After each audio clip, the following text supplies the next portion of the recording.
Bismillahirrahmanirrahim. Assalamualaikum warahmatullahi wabarakatuh. Yang terhormat kepada dosen pengampu mata kuliah pengembangan media dan sumber belajar PAI, Ibu Siti Maria Munjiat SSMPDI, serta teman-teman kelas PAIA yang saya banggakan. Perkenalkan, nama saya Cici Sahani dan rekan saya Deda Ainul Wardah dari kelas PAIA semester 6 dari kelompok 12. Di sini kami akan membahas mengenai pengembangan dan produksi media pembelajaran di MA. Materi pertama yang akan saya bahas yaitu pengertian media pembelajaran. Secara harfiah, media berarti perantara atau pengantar. Berdasarkan keterangan dari Sadiman, mengemukakan bahwa media adalah perantara atau pengantar pesan dari pengirim ke penerima pesan. Jadi, media adalah wadah dari pesan yang oleh sumbernya itu ingin diteruskan kepada sasaran atau penerima pesan tersebut.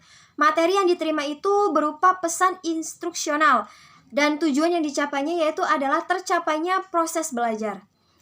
Dalam bahasa Arab, media adalah perantara atau pengantar pesan dari pengirim kepada penerima pesan.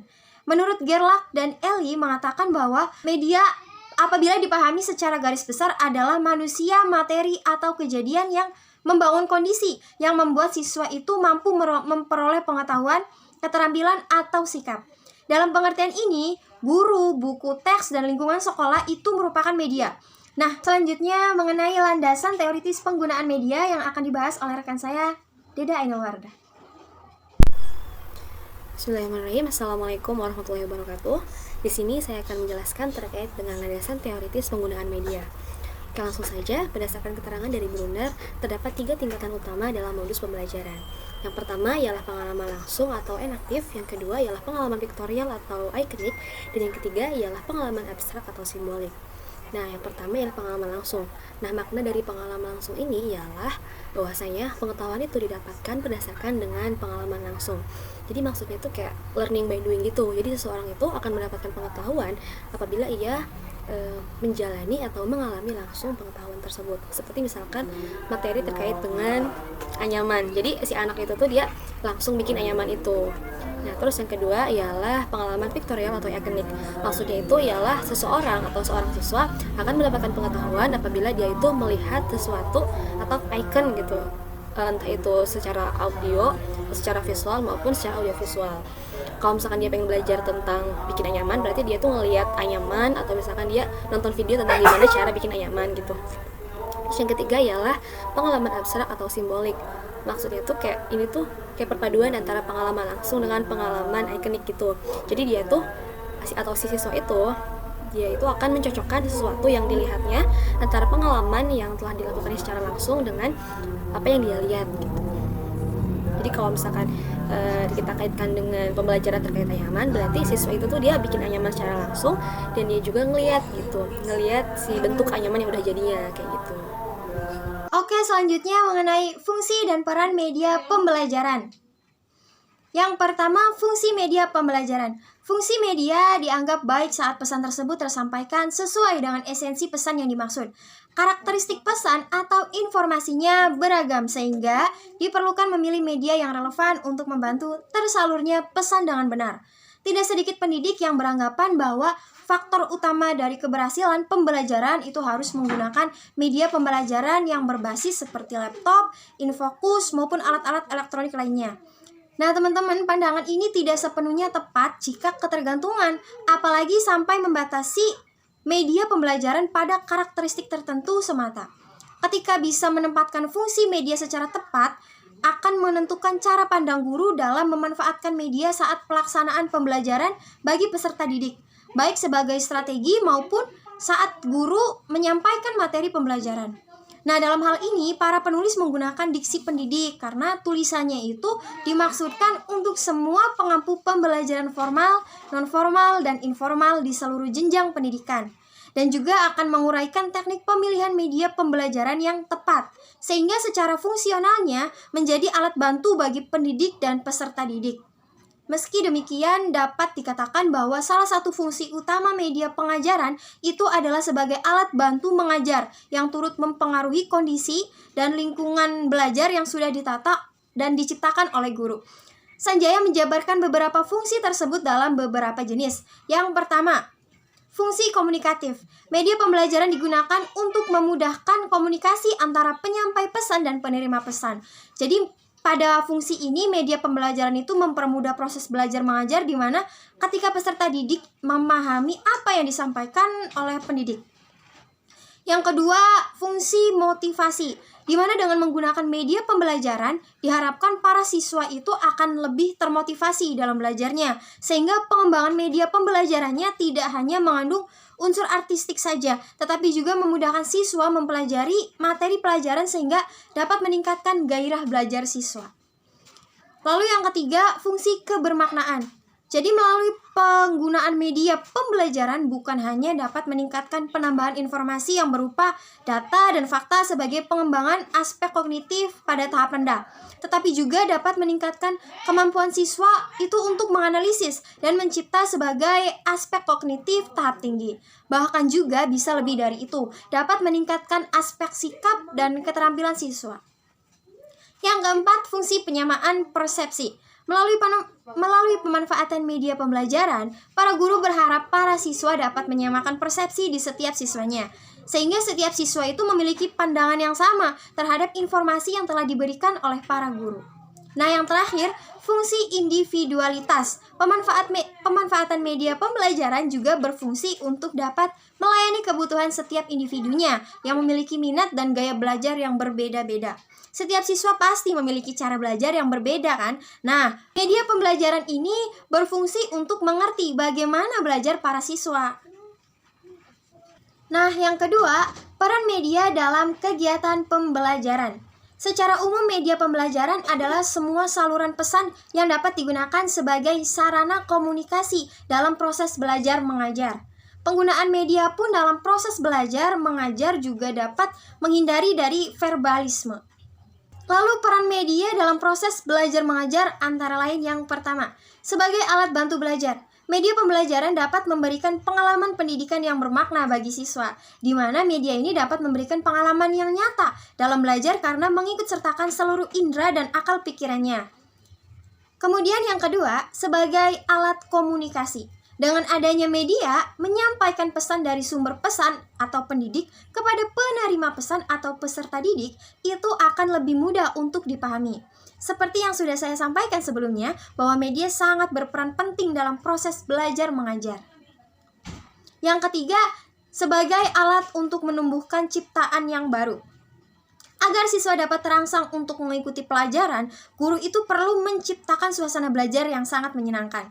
Seperti penyajian materi pelajaran yang tidak secara monoton, tetapi menggunakan media yang bervariasi dan juga sesuai. Nah, itu membuat perhatian dari para peserta didik menjadi lebih terpusat pada pelajaran yang sudah disajikan. Nah, selanjutnya ialah terkait dengan macam-macam media pembelajaran. Kalau misalkan ditanyain ada berapa sih macam-macam media pembelajaran, jawabannya itu ialah beragam, karena setiap tokoh itu punya konsepsinya masing-masing gitu terkait dengan media pembelajaran. Nah, tapi di sini pada umumnya terdapat 3 macam media pembelajaran yang sering digunakan oleh para pendidik. Di antaranya ialah yang pertama, media visual atau media yang dapat dilihat. Yang kedua ialah media audio atau media yang dapat didengar. Dan yang ketiga ialah media audio visual atau media yang dapat dilihat sekaligus didengar. Nah, kemudian salah satu tokoh yaitu Rudy Bretz mengatakan bahwasanya ada 6 media yang dapat digunakan dalam proses pembelajaran. Yang pertama ialah media audiovisual gerak, yang kedua media audiovisual diam, yang ketiga media visual semi gerak, yang keempat media visual diam, yang kelima media audio, dan yang keenam ialah media cetak. Nah, adapun dalam sumber lain ditemukan bahwasanya terdapat 3 jenis media pembelajaran yang biasa dilakukan. Yang pertama yang biasa dilakukan atau yang biasa digunakan gitu. Yang pertama ialah media grafik atau media 2 dimensi, diantaranya ialah seperti gambar, foto, grafik, poster, dan lain-lain. Jadi intinya media ini tuh ya media yang memiliki ukuran panjang kali lebar gitu. Terus yang kedua ialah media proyeksi seperti slide, film strip, film, dan lain-lain. Dan yang ketiga ialah penggunaan lingkungan sebagai media pembelajaran. Jadi media pembelajaran tuh di sini kayak bukan cuma sesuatu yang bisa dibuat gitu, seperti misalkan video, film, atau audio itu kan dibuat, tapi lingkungan juga itu bisa loh jadi media pembelajaran gitu. Ternyata dalam proses pembelajaran itu terdapat berbagai macam media ya. Oke, selanjutnya kita akan membahas mengenai Pendidikan media agama Islam di Madrasah Aliyah. Pendidikan agama Islam di Madrasah Aliyah itu terdiri atas 4 mata pelajaran, yaitu Al-Quran Hadis, Akidah Akhlak, Fikih, dan Sejarah Kebudayaan Islam atau SKI. Masing-masing mata pelajaran tersebut pada dasarnya saling terkait dan isi mengisi dan saling melengkapi. Pendidikan agama Islam di Madrasah Aliyah yang terdiri atas 4 mata pelajaran tersebut memiliki karakteristik sendiri-sendiri, seperti Al-Quran Hadis menekankan pada kemampuan baca tulis yang baik dan benar. Lalu aspek akidah ini menekankan pada kemampuan memahami dan mempertahankan keyakinan atau keimanan yang benar serta menghayati dan mengamalkan nilai-nilai yang ada pada Al-Asma Al-Husna. Kemudian aspek akhlak menekankan pada pembiasaan untuk melaksanakan akhlak terpuji dan menjauhi akhlak tercela dalam kehidupan sehari-hari. Lalu pada aspek fikih menekankan kemampuan cara melaksanakan ibadah dan muamalah yang baik dan benar. Sedangkan pada aspek tarikh dan kebudayaan Islam itu menekankan pada kemampuan mengambil pelajaran dari peristiwa-peristiwa Islam dan juga meneladani tokoh-tokoh Islam yang berprestasi. Nah, materi selanjutnya ialah terkait dengan perkembangan dan proses produksi media pembelajaran. Nah, terkait dengan perkembangan media pembelajaran, jadi media pembelajaran itu perlu banget buat dikembangin gitu. Biar apa ya? Biar pembelajarannya juga bisa berkembang gitu. Kayak misalkan video nih, video tuh nggak bisa cuman warna hitam putih doang, tapi harus ada animasinya, harus ada warna-warninya. Biar apa? Biar menarik gitu, biar bisa dicerna atau dipahami dengan cepat gitu oleh siswanya. Nah, menurut Sadiman, terdapat beberapa langkah yang bisa digunakan untuk pengembangan media. Yang pertama ialah menganalisis kebutuhan dan karakteristik siswa. Yang kedua, merumuskan tujuan instruksional dengan operasional dan khas. Yang ketiga, merumuskan butir-butir materi secara terperinci yang mendukung tercapainya tujuan. Yang keempat, mengembangkan alat pengukur keberhasilan. Yang kelima, menulis naskah media. Dan yang terakhir, mengadakan tes dan revisi. Nah, jadi langkah-langkah ini tuh adalah langkah-langkah yang bisa mendukung gitu tercapainya perkembangan media pembelajaran. Karena perkembangan media pembelajaran itu nggak asal-asalan aja dikembangin, tapi emang harus memperhatikan satu dan lain hal gitu agar perkembangan media pembelajaran ini bisa berjalan dengan efektif. Selanjutnya ialah terkait dengan proses produksi media pembelajaran. Nah, dalam proses ini tuh terdapat 3 step. Yang pertama ialah tahap praproduksi, yang kedua ialah tahap produksi, dan yang ketiga ialah tahap pasca produksi. Nah, yang pertama ialah tahap praproduksi. Jadi tahap praproduksi ini adalah tahap persiapan gitu sebelum produksi. Nah, di persiapan ini tuh ada beberapa step juga, diantaranya kayak misalkan mereview tujuan pembelajaran, kemudian merancang struktur materi dan naskah, kemudian mempersiapkan apa aja bahan-bahan atau alat yang diperlukan dalam proses produksi media pembelajaran. Selanjutnya ialah pada tahap produksi, berisi tentang seperti apa aja nih alur yang ada pada suatu media pembelajaran. Kemudian ada juga pembuatan storyboard. Storyboard itu ialah kayak semacam gambar halaman yang akan dibuat dalam suatu media pembelajaran. Kemudian pada tahap produksi juga ini kayak menginput gitu, kayak masuk-masukkan gitu materi kayak misalkan gambar, grafik, suara, dan video ke dalam media pembelajaran yang akan dikembangkan. Kemudian yang terakhir ialah tahap pasca produksi.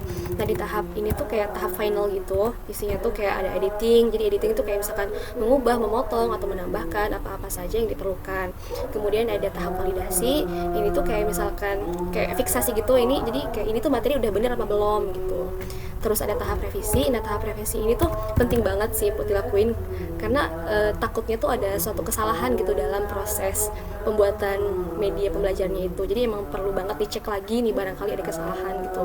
Dan yang terakhir ialah tahap diseminasi atau kegiatan final dalam pengembangan media pembelajaran yang sudah siap untuk digunakan dalam kegiatan pembelajaran. Jadi pada intinya mah dalam proses pembuatan media pembelajaran tuh nggak asal-asalan aja, tapi emang banyak banget step atau proses yang harus dilakuin agar media pembelajaran yang dikembangkan itu bisa berjalan atau bisa digunakan secara efektif dan efisien. Sekian dari saya. Kurang lebihnya mohon maaf. Saya Dede Wardah dan teman saya Cici Sahani pamit undur diri. Wassalamualaikum warahmatullahi wabarakatuh.